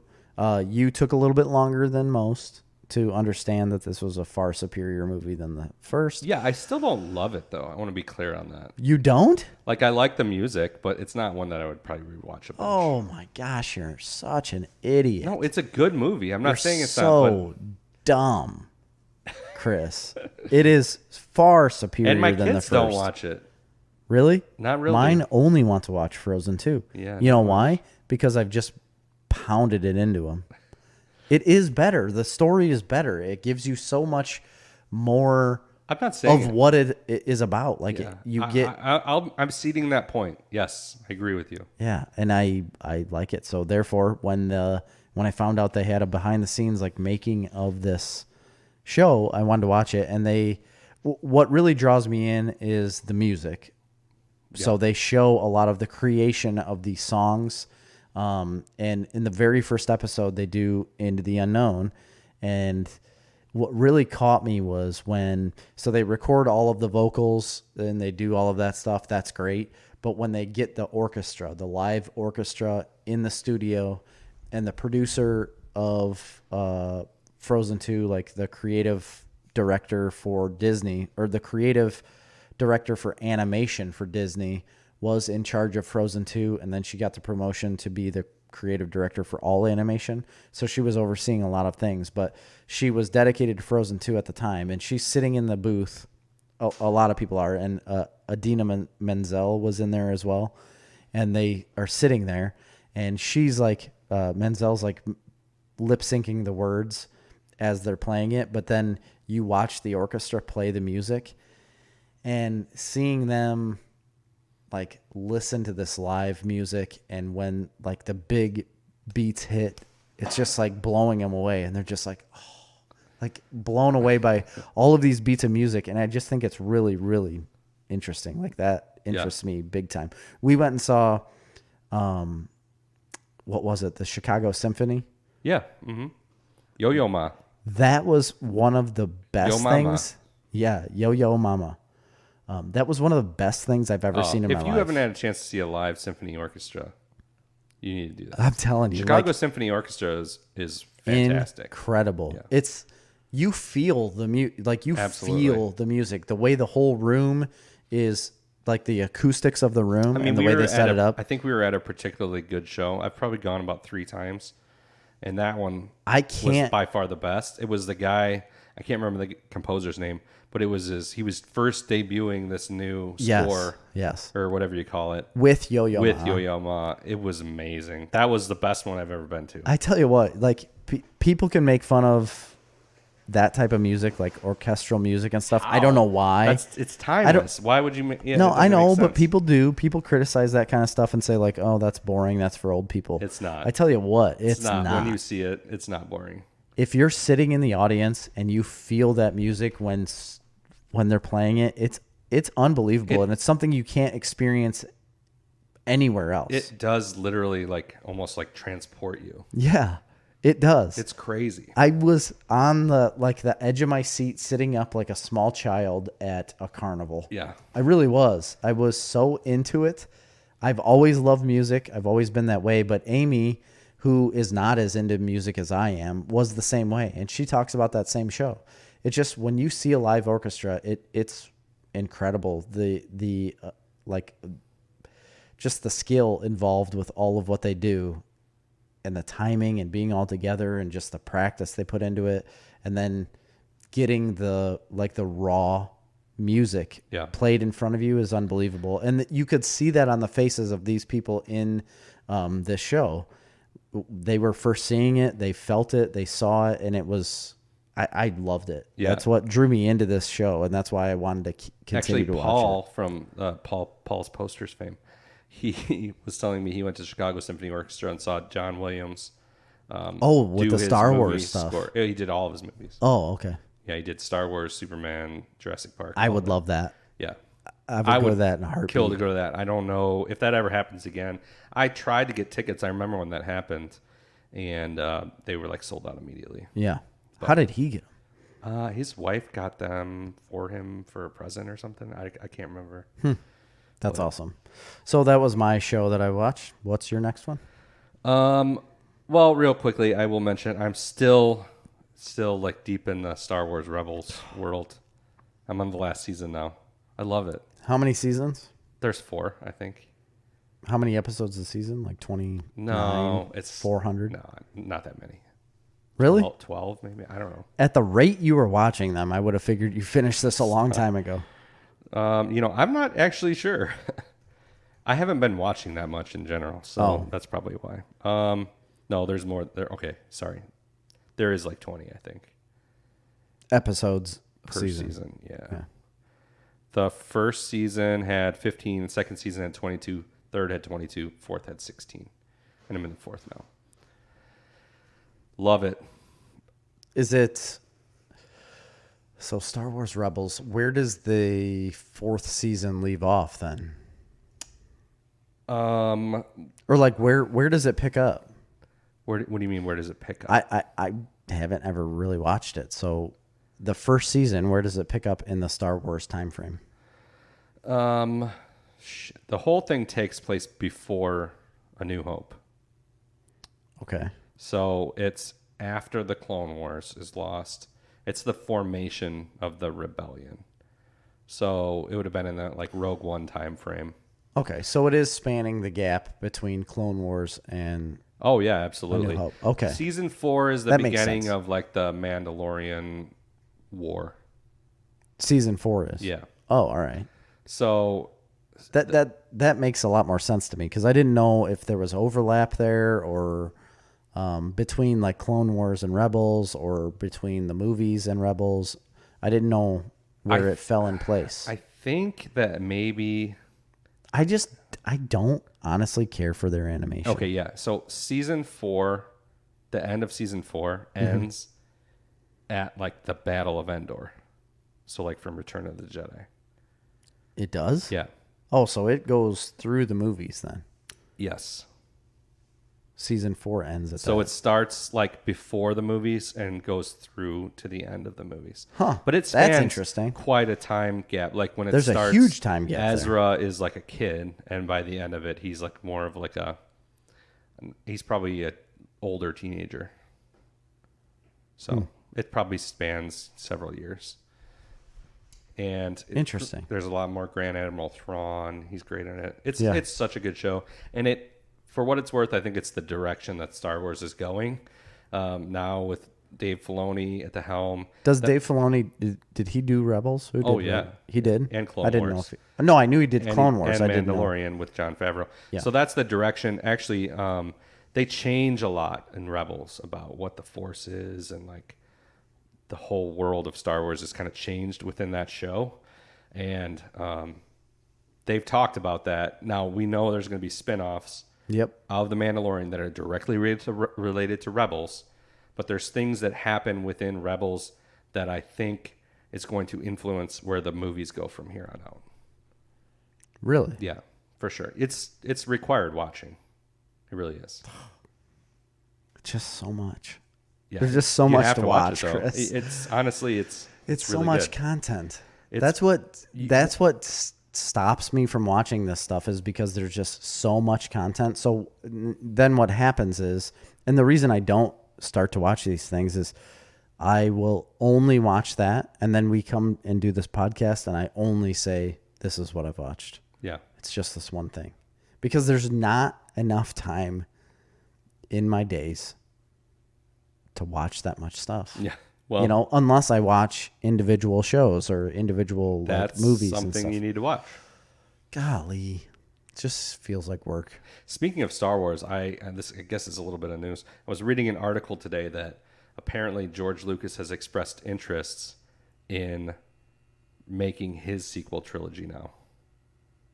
Just on his own? No, he wants Disney to let him make what he wanted to make for the sequel trilogy. That could be awesome. And they're talking about I wonder how they would do that. I think I mentioned this last week, but there are some rumors circulating that they're going to take the last 3 JJ movies. Yeah.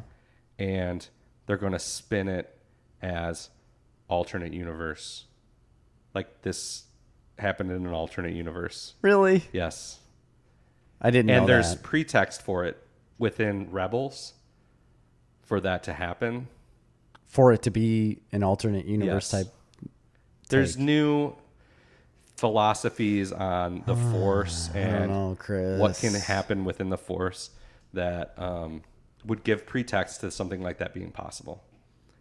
Of course, the problem is you're never going to get back Harrison Ford, Mark Hamill, and Carrie Fisher's dead. No, you're not. So that's fine. We don't need them back. We could leave that. That's the the Skywalker saga, but It exists but that over doesn't. here. They did it in Star Wars and Star Trek, and I nobody had a understand. problem with it there. But George Lucas's take is absolutely going to have those people involved. I don't know. Well, I know we don't know at this point, but I mean, you can assume at this point he would have those characters involved with his I don't think it'll trilogy. happen, but I do think there's a world in which they just kind of shove those ones under the rug. Really? And just move on in a new direction from here on out. I don't think they're going to touch anything with those No, I trilogies don't think again. any of those characters will be back. I think they're done. Yeah, I don't think we're going to see any of that. Even if George Lucas is on board with something. It'll be something else. Yeah. Yeah, it's not going to be the Star Wars saga. Apparently, George Lucas has become much more involved in The Mandalorian as of late. He has? Yeah. Interesting. Like showing up on set, giving ideas. Dressing as I mean, characters. him and Dave Filoni are very close. Dave Filoni was handpicked by George Lucas. Yeah. So it stands to reason. And Dave Filoni... Hey, I'm George. You ever thought about CGI? If we make the whole room the set. Yeah. What if we have you ever thought about putting Jabba the Hutt in this scene? So anyway, that's interesting. You need to watch Rebels. There. Go ahead. Okay. What's your next one? We'll do next. Next. Do you want to talk about the movie or the TV show that I've watched? TV show? Okay. We'll talk about the TV show. This is the one I texted you about last night that I got no response from. Okay. I didn't see it. I must have been asleep. Oh, well, probably. So it's somewhat embarrassing, I feel like, that I've been watching this TV show. Yeah. I read that this morning. I feel like it is designed. I don't know why I feel embarrassed about it per se, because the more I watch it, the more I think it's very funny. It's a show called Crazy Ex-Girlfriend Okay. on Netflix. Yeah. It came out. There's 4 seasons. It came out, I think, 2015. I don't know if they had a 2020 season. I'm not sure the time frame on when this came out. I do believe they referenced the year 2015 in the first season. Okay. I'm about 6 episodes in the first season. I think there's 10 episodes. There might be 8. I'm not sure. I haven't looked ahead to see how many episodes there are. I just know I'm 6 episodes in. The star and creator of the show her name's Rachel Bloom. She is like a Broadway actress. She's done a lot of singing and stuff on Broadway. And she created this show called Crazy Ex-Girlfriend. So it starts off her at this summer camp. And she has a boyfriend at summer camp. And she is completely in love with him. Oh, yeah. I've seen And he breaks up with her at the end of summer camp. And they don't see each other again for 10 years. And she becomes this very well-off lawyer in New York.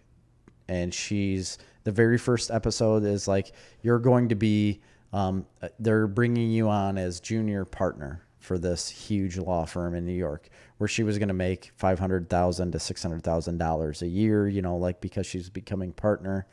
And she was getting nervous when they confronted her, a lady that works there, and said, they're going to make you partner today. Like, it's happening today. She gets super nervous, runs out into the street just to catch her breath. And in this show, the reason it's caught my eye and the reason I started watching it is because out of nowhere, they will break into song, and she will sing, and it'll be like a dance number, and they'll sing and stuff. And that shit gets me. Yeah. Like, I love that kind of stuff. And she usually breaks into song. Well, that happens. She runs into this guy that she dated at the summer camp. She sees him walking down the street in New York, has a little bit of dialogue with him, finds out he's moving back to California. She goes back up and then there's this butter ad that was talking about follow love, or what do you love, or what is love. And she doesn't know. She has some mental issues, a little bit of depression and anxiety issues. And she declines the offer and decides, I'm just going to move to California. Throughout this whole process, she's completely denying the fact that she's just uprooting her entire life to chase this guy, even though he has a girlfriend. But that's absolutely what she's doing. And then it's just following her as she moves to California and she gets friends, and there's a bunch of different things that happen. But it's kind of soap opera-y a little bit, it seems like to me.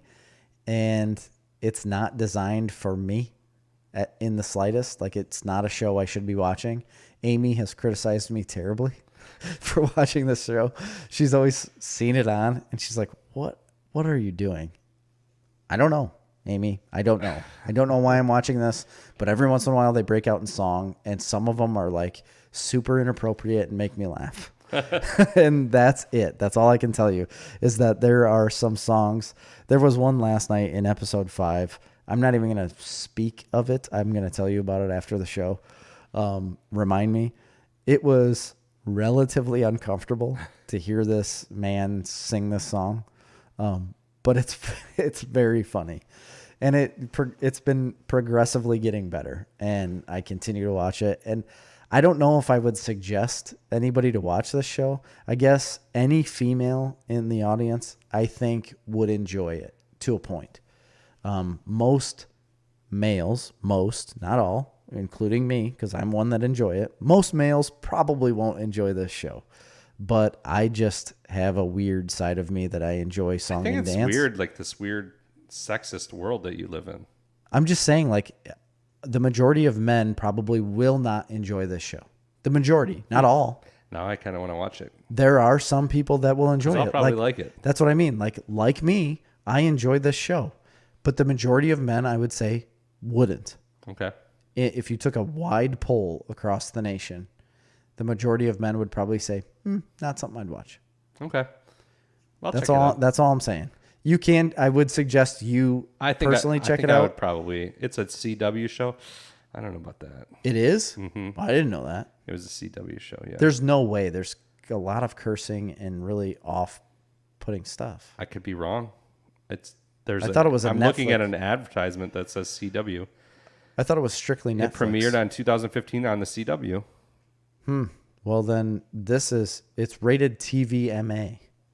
Rachel Bloom, yeah. Maybe the first couple episodes were. Throughout its 4-season run, the show consistently drew low ratings while receiving rave reviews from critics. It's one of the lowest rated shows in television history to be renewed through 4 seasons by its network. I mean, it's not groundbreaking by any means. I just think it's entertaining. Themes: mental illness, female sexuality and the reproductive system, and parenting. Yep. Whew, that sounds like a real... That's what I'm saying. Humdinger right there. It's really strange that I would ever watch this, and I think it's good. All right. I kind of want to check it out. I'll check it out. I can guarantee you, I'm going to go on record. After I finish Rebels. Yeah, I'm going to go on record right now. Episode 83, Jerry says, Chris comes back to an episode and says, what the fuck were you thinking watching this show? Okay. Just saying. I don't think it's going to be in your wheelhouse whatsoever. All right. Well, you never know. But it's wrapped me in. I'm a nuanced individual, Jerry. And guess what? I'm going to continue to watch this show. I don't know if I'll make it through 4 seasons, but I'm definitely going to finish the first. All right. My turn. So I watched a movie. I kind of got into some movies. All right. Yeah, I got into one. We'll talk about that one last. I watched a movie I've been wanting to watch for a while. It's Adam Sandler is in a new movie that he got a lot of praise for. They talked about Oscars. I started it. The movie is called Uncut Gems, and it's on Netflix. Yeah, I want to know your take on this. It got a huge critical reception. He was supposed to be nominated for an Oscar. Yep. So I'm like, I've been wanting to check this out for a while, but I'd heard, me too, that he plays a bad guy and that it's like kind of a movie where there's not like a lot of redeeming characters. Yeah. So I've just not been in the mood to watch something like that. I can understand that. But anyway, so I had some time. I honestly just saw how long it was, and I was like, I don't have that time to watch that right now. But I checked it out.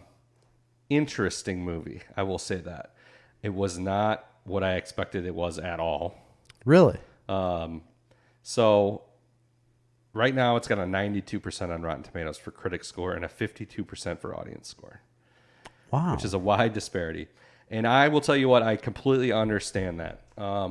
Critically, like a lot of the performances and the filmmaking is different than what you see for the most part. So different than what you would normally see. Like novel. It was fairly novel. Okay. So I could see that as being interesting to people. Adam Sandler was extremely good in it. Like his performance as an actor, I thought was really good. One of his best ever. That being said, he is not a likable character at all. Right. And and by the way, I guess some spoilers. I don't want to spoil it too much because I think Jerry might. I'm going to finish it. Yeah. There aren't any likable characters in it, really, any to speak of. So that's the one thing I will say about it. It is a very exciting movie from the point of view of it's nonstop and you are always kind of on the edge of your seat. Like wondering what's coming next. It's just a very fast-paced movie. All right. Is it really? Yes. I didn't get that from the beginning. Yeah, maybe not quite at the very beginning, but it becomes very quickly a pretty fast-paced movie, and almost like manic. Oh, I would describe it as manic, which makes sense because that's kind of how his character is. And that's in the beginning is how manic. It's filmed. The style. It's got a really, first of all, it's got a really interesting soundtrack that I don't know that I liked, but I thought it was like set in the 80s, but it's not. No, it's set in current times. Yeah, I don't think it is. Or relatively current times, but it's got like a weird 80s soundtrack and like look to it, which is interesting.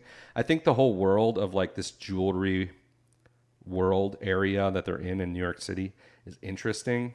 I'm sure it's. I think it's like real. I'm sure it's real. I'm sure it's real, and it's very interesting. But basically, you're following Adam Sandler's character, who is a jeweler who owns a high-end jewelry boutique, but he's like a degenerate gambler. Yes. And he owes money all over town, and he's being chased constantly by people that he owes money to. So, in that respect, there is at no point in the movie where you feel at any sort of ease. It is a high anxiety movie, to the point where like I'm already under a lot of stress right now and anxiety in my life, and like I feel like it was a detriment to my life to watch this movie. Oh my gosh! Like it's just undue anxiety that I didn't need in my life. Wow! And you feel it. Like if that was their goal in this movie, which I assume that it was, to elicit an emotional response to a movie, the emotional response they were successful. Is anxiety. Okay. It's an anxiety-inducing movie. It is like that's why I say like you're on the edge of your seat, but not necessarily in a good way.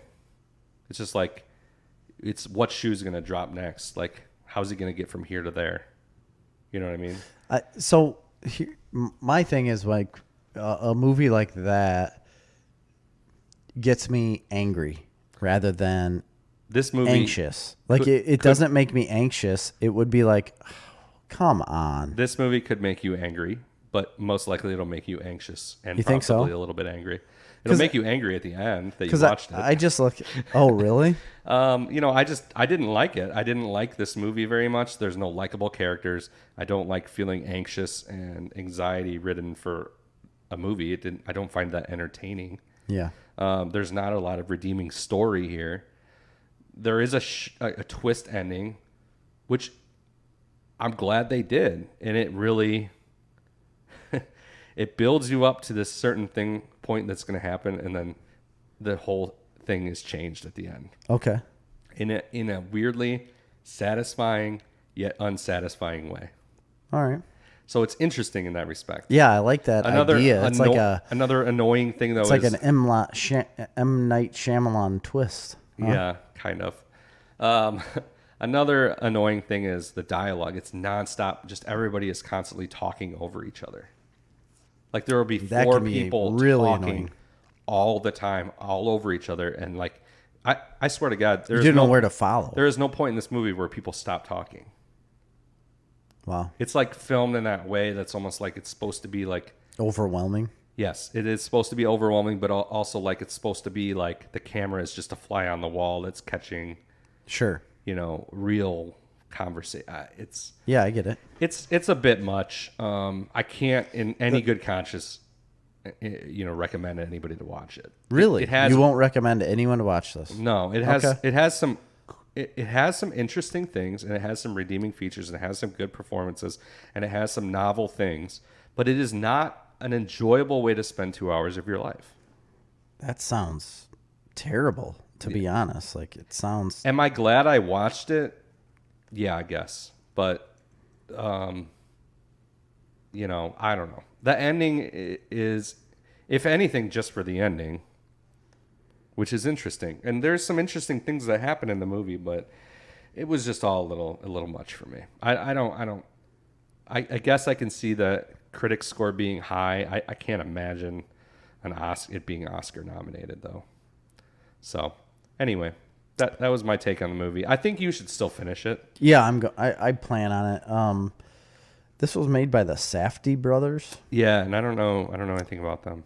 I don't either, but I've heard so many people talk. Filmmakers. Yeah, I know, acclaimed. But then if you look at feature film titles, there's The Pleasure of Being Robbed in 2008. Daddy Longlegs, 2009. I've heard of that. I've not seen it. Lenny Cook, Heaven Knows What, 2014. Good Time, 2017. And Uncut Gems, 2019. Yeah, so not like a ton. Good Time. I feel like I know this one. American crime thriller film. John and Benny Safdie. Robert Pattinson is in it as a bank robber desperately trying to get enough money to pay the bail. Well, I'm gonna tell you, after seeing this movie, I probably don't need to see any of their other movies. It's not my thing. Apparently they've been really good, but I don't know any of their stuff. So yeah, it didn't seem like it was going to be my thing. I stopped it because my kids were around. Yeah, I started watching not kid friendly. Yeah, I started watching it without the kids around, and then they happened to arrive, and I had to shut it off. And I haven't went back to it, and it hasn't been something that I was like, man, I need to turn that back on. It kept my attention. I'm not saying it didn't keep my attention. I wasn't bored. I just didn't need it in my life. You're right. You just didn't need that undue anxiety. I get it. So if you're into like anxiety, fast paced, I don't want to say thriller because it's not a thriller, but it's like you don't think it is, huh? It's definitely not a thriller. I wouldn't call it that. I don't just know. Following a man in his miserable ass life. Yeah, pretty much. Which like trying to get out of. I don't debt. have a precedent for not enjoying that. Like I love the movie American Splendor. Oh yeah, which is that's a good movie. Following a man in his miserable life. Yeah. Or Sideways, same thing. I like those types of movies. Yeah. This is not that. It's like a thriller without action. Okay. It's like a thriller in a thriller anxiety. I don't know how another way to say it. Like, yeah, I wouldn't call it a thriller though. If the way you've it's about a guy who owes money all over the place.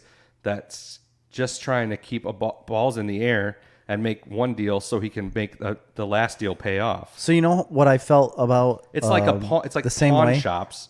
It's like a real life pawn shop movie. I felt that about Ozark. It is. It's similar to Ozark. And that's why I didn't care for Ozark, to be honest. Like I get chastised for that because everybody loves Ozark. I do like Ozark. Ozark's got better story and actual drama. The characters are a little bit more likable in that show, and I can understand this gives you a lot of the same type of feel. If you like Ozark, you might like this movie. So I don't necessarily care for the first season that I watched, only because it felt like there was no possible way out of this. Well, that's what this movie feels like all the time. And so I can assume.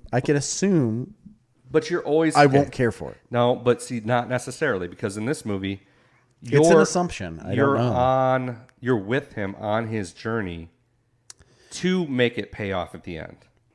Well, I know that, but you're also thinking that of Ozark. Like you're thinking you're on this journey to where he's going to successfully get out of whatever he's getting out of, or whatever. Like on every movie you watch, you have that hope of the main character is getting out of this problem. Like the problem arises, you work through that problem, and at the end they solve the problem. Yeah. Good, bad, or indifferent, they end up solving the problem, and that's the ending. And the ending is what people say, like, I either liked it or didn't like it, and that's what they judge the movie on. But these shows are a ride that looks to be a complete dead end, to where it's like there's no way out of it. You've built it up. That's not what this is.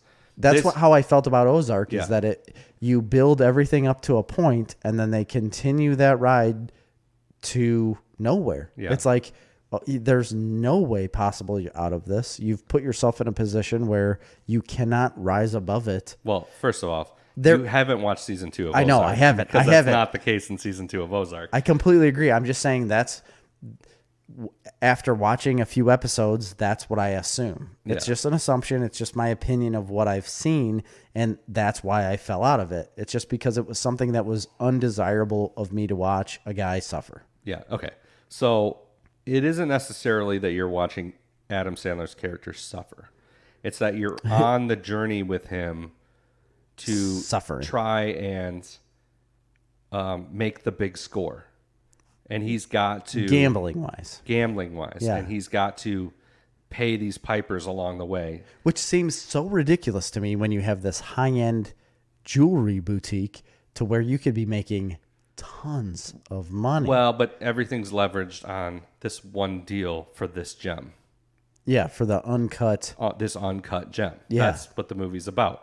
Is this gem, and this gem, as you'll see, has that he just randomly takes Kevin, or lets Kevin Garnett take right off the bat. It's like, oh, this thing is like so precious. It's worth so much money. You want to take it? Okay, go ahead and take it. I mean, he makes poor decisions. So dumb all the time throughout this show. So anyway, and that's another part that annoys me. It's like watching somebody make poor decisions over and over again.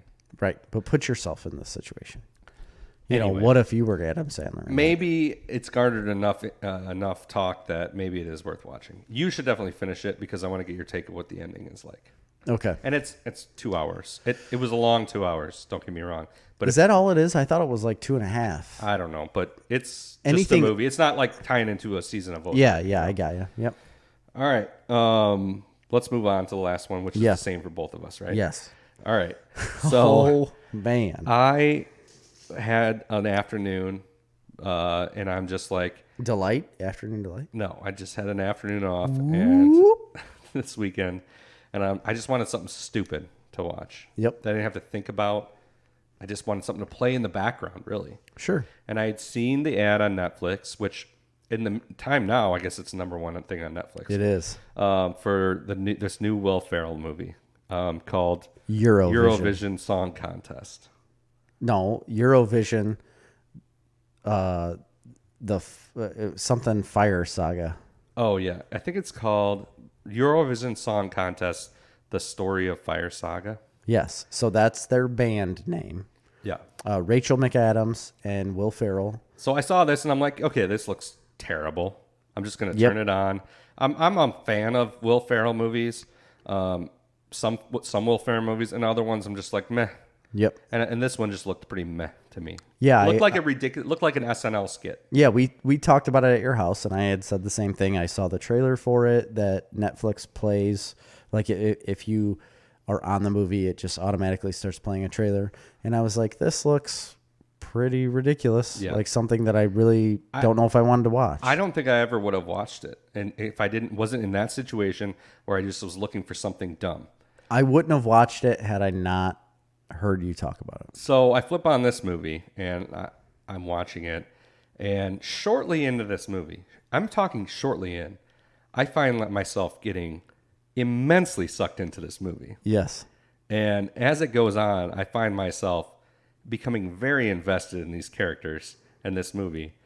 And so that's what I wanted to bring up. Boy, howdy, I'm going to tell you, this movie is fantastic. So the story itself is pretty shallow. And we're going to do spoilers here because me and Jerry have both watched it. Spoilers, if you haven't seen Eurovision Song Contest on Netflix, The Story of Fire Saga, I highly recommend that you watch it. I do as well, but also understand it is a slapstick comedy in part, but there are parts of this movie that are kind of ridiculous, right? It is a weird. This is my only problem with the movie is they did a weird thing where they couldn't decide whether they wanted to make a serious romantic comedy or a slapstick comedy. Correct. So they kind of melded them together in a way that doesn't necessarily work perfectly. I agree, but it's easy enough to overlook.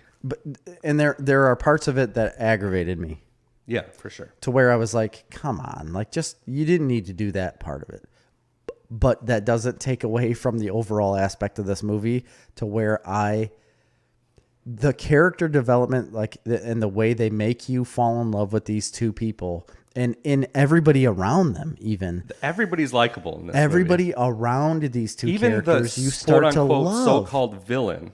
Wasn't even really a villain. And you end up liking him at the end, and you feel bad for him in a certain way. And then yes, again, spoilers. This is all spoiler ridden from this point on. If you want to go watch it and not have it spoiled, stop listening because I'm going to spoil the shit out of it right now. Yeah. So this villain guy that it looks like he's trying to intercept the couple, which he does do in a way. He's only he's struggling so much with his inner self and being a Russian.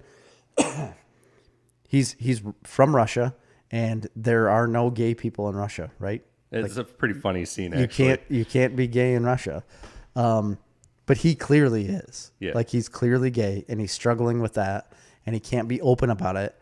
So he tries to find other outlets for that, and I don't know. He's a relatively likable guy at the end of the movie. and you fall in love with the Greek singer. Yes, she. What was her name? I can't remember. But let's go back to the beginning. The point of this movie, it's a small town in Iceland. And before that, Eurovision is an actual contest in Europe. This is based on a real contest and also was made with the cooperation of Eurovision. Yes. So they wanted this movie made. And if you read the comment or read the reviews on IMDb, especially because I follow IMDb, I like a lot of those reviews because people are I think it's better than Rotten Tomatoes. I agree. So if you go on IMDb and look at the comments, there are people from all different countries commenting on this that are saying what a great representation of Eurovision. We've been waiting for a movie about this. We've been waiting for something to represent this show. Yeah. And they all say this did it. Yeah. Which blows my mind. And the show is it's camp on purpose, right? Sure. Eurovision is campy bands from different countries. It's fun. It's just a fun, ridiculous thing that they do in Europe. And the cool part about this is that each country takes a band or a contestant, and they have their own little competition, and they select one winner for their country and put them in Eurovision. So each country is representing these people. Yeah, and it's not necessarily the most talented artist from that country. No, it's the people that they've elected, basically. And some of it's just because they're outrageous. Yes. Some of it's because they're funny. Some of it's because they're talented, whatever. I'm sure the Rolling Stones weren't in Eurovision for, you know what I mean? Correct. You know what I mean? It's not like that. It's all camp. It's fun. Yeah, it's for entertainment. Yeah, it's so completely entertainment. This has Will Ferrell and Rachel McAdams, which I thought it was odd that she was in this movie in the first place, but it isn't really because she was in Pitch Perfect, right? No. Wasn't she in Pitch Perfect? Nope. Well, anyway, she's a phenomenal singer. She was in The Notebook. Really singing. You're right. She wasn't in that. Anyway, Will Ferrell and Rachel McAdams, they're Icelandic. They're from this small town, and their dream is to be musicians in Eurovision. And so it just basically goes from them being complete obscurity and then randomly winning the Icelandic thing through a horrible mishap. Yes, a horrible explosion of a boat that killed all the performers. And then they get into Eurovision, and then they're supposed to fail miserably, and it's just their rise from losers, essentially. And being completely laughed at the entire time, and being told from the starting point all the way to the end They're basically told, you guys are terrible. You're not going to win. Yeah. And they just continue on, because they are so passionate about what they're doing. Yeah. And the first song that they sing right in the beginning, that Volcanic Man, it's I great. love that song. All the music. I mean, that's what makes this movie, right? It's the music. And I love a musical. Like, yeah, first ding off, dong. I'm a huge fan of musicals. And they nail it with this one. Like, all the music is fun and interesting, and I enjoy all of it. A lot of it's really funny. There's a lot of really good humor in this movie, way more than I thought there would be. I thought it'd be a lot dumber than it was. Yep. And it ends up being pretty funny. Like, I laughed out loud significantly several times during this movie. I did as well. But really what wins it is the heart and the emotion and the music. Here's what makes this movie different, in my opinion, is that it doesn't center itself around Will Ferrell's character, really. I mean, Will Ferrell's character takes center stage because he wants to be the winner of Eurovision. That's all of his dream. But Rachel McAdams' character is the one that it's really centered around. And she has a really big struggle because all of her opinions have never been listened to. She doesn't really get a voice in that group per se. Yeah. But it centers around her struggle between being in that group, doing her own thing, and just like her and being incredible in love with him. Love for Will Ferrell's character. Like, she is completely in love with him, and he's pushed her away the entire time. Yeah, he's only completely because of Eurovision. Self-centered and selfish. Yes. And that's what ultimately the struggle of the movie is him dealing with his selfishness and her dealing with her ability to go out and push her agenda. Right. So that's what I love about it, is that you see her character go through all of these different things, like trying to put her opinion out there and say, like, well, I think we should do this, but all of it is pushed down from Will Ferrell's character. And I don't mean that in a bad way. It doesn't make him look like a bad guy. Yeah, he's still likable. He's still very likable, and the whole movie's likable, but then you see it start to shift, through the whatever happens in the movie. And then I'm going to just skip to the end, because the whole ending part of this movie is what made it for me. Yeah, like sure. That ending of the movie and the ending song and what they choose to do, I absolutely love. That's where I was like, gosh, dang it. This is such a good movie. It's a tearjerker at the end. It really is. And it just has everything that I enjoy to watch in a movie. Like, it had a lot of build up and a lot of excitement, had a lot of great music. It had a lot of heart, and it had a lot of comedy. And it ends the way it should. Yes. It ends the way, not necessarily the way you want it to in the beginning, but then when it comes full circle to the end, you're like, yep, that was right. Like, they did this the right way. They start out small, they get somewhat big because of the show, and then they end small. And I like that. Yeah, I agree. And what I didn't see coming and didn't quite follow was the whole murder plot.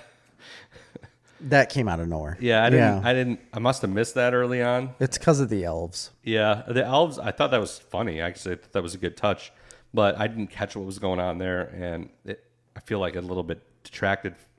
Didn't really, though, because it kind of goes off the comedic angle of the movie. It does. And there's this part where the elves murder a guy, and it's so funny because they throw this little miniature knife in this guy's back, and the guy dies. And then Will Ferrell's like, he's like, thank you.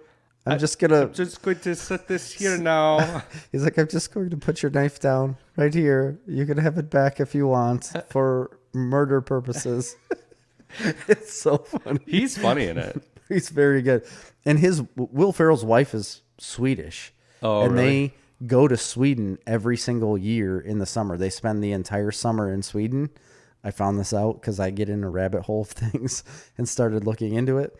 And yeah, they spend the whole year in Sweden. He spent a lot of time in Iceland and in that area of the world. So he's relatively familiar with it. And he told a story in an interview where when he goes to Sweden, like, Swedish people are very kept to themselves, and they don't, when they meet or they see famous people, They don't interact with you. They're just like, okay, well, you're there. All right, I see you, and keep going. And he said that when you're in Sweden, he's like, I can pick out an American a mile away. He's like, because they're so loud and apparent. He's like, I was on a boat going across this lake. He said, and I immediately saw these Americans. And he's like, I heard them speaking over everyone else. And they're like, who's that? Is that Will? Yeah, that's Will Ferrell. He's like, and the dad of this group said, I'm going to go check it out. He's like, so he starts walking across the boat to him. He's like, and the way I get around this is that he's like, I know very minimal words in Swedish. He's like, so I immediately look at my wife and just start talking random words. He's like, they make absolutely no sense. He's like, but she knows what I'm doing. He's like, and I just start speaking random Swedish words. He's like, and this guy came over and started walking circles around me. And he's like, as I'm just throwing out these Swedish words, he's like, the guy looks at me and then he looks over his family and does this. No, not him. It's not him. And then he walks away. He's like, it works every single time. Well, I don't know. I think it's a really good movie that everybody should watch. I really enjoyed it. I was really surprised. And maybe it's because I was expecting so little. So don't take this as it's some groundbreaking film. No. And there are still parts of this movie that will be, to me, they were a little bit frustrating because I did want it to be, once I realized how good it was, I wanted those parts to go away. I agree. I felt like with a little tweaking, like this could have been a really big movie. I almost felt like originally I'm like, oh, this was clearly a movie that they meant for the theaters, but it never would have made any money, so they put it on Netflix. Right. But I don't think that's the case, by the way. I think it was a Netflix-produced movie, but you do get that feeling that it's like a kind of like a B movie. Yeah, but it's fine. It is fine. It's fine. And what I wish they would have done, my only thing that I wish they would have done is take that Volcanic Man song that they did in the beginning, and they like overproduced it in the beginning, as them just practicing a song. Yeah. I wish they would have brought that back at the end. Oh, yeah. To where they would have actually been able to fulfill that song and play it on stage. I like what they did at the end, but I wish at some point they could have worked that back into... The song at the end is so great. It is. I don't want them to take that song away. I just wish they could have played that song on stage. Like at one of the stages in the competition. Yes. Yeah. I wish they could have replayed that because in the beginning they they nailed it with that song. I really love it. It's also a little unbelievable. It's a little... Well, it's a lot unbelievable. No, yes, for sure. But they like push the agenda too much that they're like terrible when they're clearly not. They really aren't. She sings better than the majority of the competition, I think. Right, and even he's not a bad singer, but he's also playing stuff, and he wrote the songs. Like in their town, I mean, like the people in that town are like they're pushing this whole narrative that they're terrible, and the whole time you're like, they're not terrible. Why does everybody keep saying that they're so terrible? Yes, like they're playing in the local bar, everybody's having a great time. Everybody loves them. Yeah, I'm like, but you want us to believe that everybody thinks they're these horrible losers. It doesn't make any sense. So that's the one disconnect there. I love the little things like Pierce Brosnan as his dad, Graham Norton as the commentator. Yep, he does perfect. Yeah, I there was no unlikable. And again, it's just a good, positive way to spend some time. I agree, especially like if you want somewhat mindless TV. Yeah. It is somewhat mindless. You don't have to think about it. It definitely doesn't produce any anxiety. No, that's why I liked it. I think it's like a relief to watch this movie and it actually turn out to be something that is better than what you expected. Yeah. That we may have just ruined that for you. Yeah. But that was your fault for continuing on. Yeah. I'm just saying don't be afraid of it because it looks like some dumb, Will Ferrell comedy. Amy is still like against watching it. She thinks it's going to be the dumbest Marley thing in the hates world. Will Ferrell. Really? She hates Will Ferrell. So she won't watch any of his movies. That's why I started watching it without her. And then about halfway through, she walked in and she was just on her phone. She doesn't usually pay attention to anything that's on the TV. She's just on her phone. And then I noticed her like watching it. And I'm like, I got her. So I honestly want to watch this again, especially after talking about it. I would watch it again. I want to watch it again because I enjoyed it that much to where it is. I think it's very rewatchable. and I want to watch it with Amy and just get her take on it. I don't think she'll be as excited about it as I was, but I don't think she'll hate it at all. And that's all I'm looking for. Here's the only thing I could say is it was the middle of the day. We had you guys were coming over. Yeah. And some other kids for Cash's birthday. And I had like a window of time to watch this, and I had to pause it with like 20 minutes left and come back here to get some stuff for, I don't remember. So I'm on my way back home, and Marley says, and I'm almost home. Marley's like, can you run to your parents and grab something? I was like, I don't have enough time. Like, I need to finish this movie before these people get to the house. I told her that. I'm like, I have to finish watching this movie. Like, I'm invested in it now. I've got 20 minutes left in this movie, and I got 20 minutes till people show up at the house. Yeah. I can't take a 5-minute detour. Did you finish it right before I got there? Yeah, like right before. So that's how invested I got in this movie. And like, I just found myself at many times just looking at, just smiling. Yes. And just laughing. I just. Isn't that great? That's what you want. It's been a long time. I feel like I felt like that after watching something. Everything is so heavy now. I know. It is. And I don't know. I just really it's a good break from all of the heaviness. And so you told me about it, and then I just even mean like entertainment. Entertainment is heavy. Stories that we get now are very invested in high stakes. Everything's high stakes. And this was high stakes for them. Yeah. But not for the watcher. Yeah. So I don't know. I highly recommend it. You sold me on it when you told me about it at your house, and I was like, man, I guess I have to really watch this now. Yeah. And I started it that night when I got home, and I finished it the next morning. And I was just so pleased. Yeah. I was so pleased with what I saw. So I think that's it. That's all we got for this week. We are wrapped. That's it. For Snarf Talk this week, I've been Chris. I am Jerry. See ya.